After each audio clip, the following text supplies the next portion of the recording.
জোনাকে নমায়াৰ আছে এতিয়া দাৱৰে নখেলা পাতে তুমি অহা।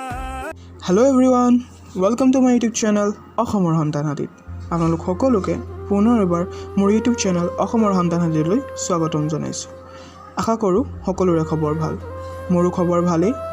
আজি আপোনালোকৰ মাজত পুনৰ এটা নতুন কবিতালৈ মই উপস্থিত হৈছোঁ। আজি এই নতুন কবিতাটো মোলৈ দি পঠিয়াইছে নগাঁৱৰ ৰহাৰ পৰা লক্ষ্যজিৎ নাথে, আৰু কবিতাটোৰ নাম দিছে অভিশপ্ত দিবা। থেংক ইউ লক্ষ্যজিৎ, তুমি মোৰ বাবে ইমান এটা ধুনীয়া কবিতাৰ পঠোৱাৰ বাবে তোমাক ধন্যবাদ জ্ঞাপন কৰিছোঁ, আৰু আশা কৰোঁ আপোনালোক সকলোৱে মোৰ এই নতুন কবিতাটো আঁকোৱালি ল'ব বুলি।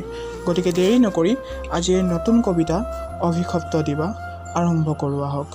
তাৰ আগতে আপোনালোকে যদি মোৰ এই চেনেলটো নতুনকৈ ভিজিট কৰিছে তেনেহ'লে প্লিজ মোৰ এই চেনেলটো আপোনালোকে ছাবস্ক্ৰাইব কৰি দিব আৰু কাষত থকা বেল আইকনটো প্ৰেছ কৰি অল কৰি দিব, যাতে আগন্তুক আহিবলগীয়া ভিডিঅ'সমূহৰ ন'টিফিকেশ্যন আপোনালোকে সময়মতে পাই থাকে।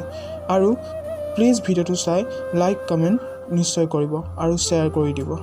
ধন্যবাদ। গতিকে আজিৰ কবিতা অভিশপ্ত দিবা আৰম্ভ কৰোৱা হওক। কবিতাৰ শিৰোনাম অভিশপ্ত দিবা।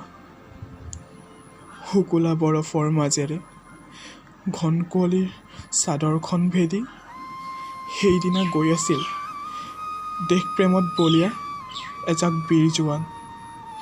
সকলোৰে সেই একেই উদ্দেশ্য, নিজৰ মাতৃসম দেশখনক সেই উন্মুক্ত দৈত্য দানৱবোৰৰ পৰা, সেই মানৱ ৰক্তৰ পিপাসু ৰাক্ষসবোৰৰ পৰা ৰক্ষা কৰা। সকলোৱে ত্যাগ কৰি আহিছে নিজৰ ঘৰখনৰ মোহনা মৰমবোৰ, ভেদি আহিছে নিজৰ পৰিয়ালৰ সকলোৰে মোহজালৰ বন্ধন। কিন্তু কোনে জানে সেই মধুৰ প্ৰেমৰ দিনটোতো যে দেশপ্ৰেমত বলীয়া জোৱানহঁতৰ বাবে পথত ৰৈ আছে এজাক মানৱ ৰক্তৰ পিপাসু। কোনে জানে সেই অভিশপ্ত দিনটোত যে জোৱানহঁতৰ বাবে সেই ৰাক্ষসহঁতৰ লগত দেউ দি নাচি আছে এক অনাকাংক্ষিত মৃত্যুৱে। হঠাৎ এয়া কি? শুকুলা বৰফবোৰকচোন কলা কলা কৰি পেলাইছে আকস্মিক জিঘাংকিত দুৱাবোৰে। শুভ্ৰ বৰফবোৰচোন ৰক্তাক্ত কৰি তুলিছে জোৱানসকলৰ প্ৰতিটোপাল ৰক্তেৰে। সকলো শেষ হৈ গ'ল। পুলৱামাৰ সেই জিঘাংকিত আক্ৰমণে চিঙি ভাঙি থান বান কৰিলে সিহঁতৰ মিঠা সপোনবোৰ। তাৰ পৰিৱৰ্তে দি গ'ল সকলোকে ধাৰাসাৰ যন্ত্ৰণাৰ চকুপানী। এতিয়া সেই জোৱানসকলৰ প্ৰতিটোপাল ৰক্তৰ, দেশবাসীৰ প্ৰতিটোপাল চকুপানীৰ মূল্য লোৱাৰ সময়।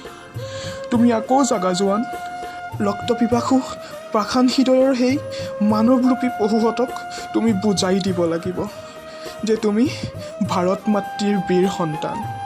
তুমি ভাৰত মাতৃৰ পবিত্ৰ কোলাত লালিত পালিত এজন শুভ হৃদয়ৰ বীৰ জোৱান। ধন্যবাদ।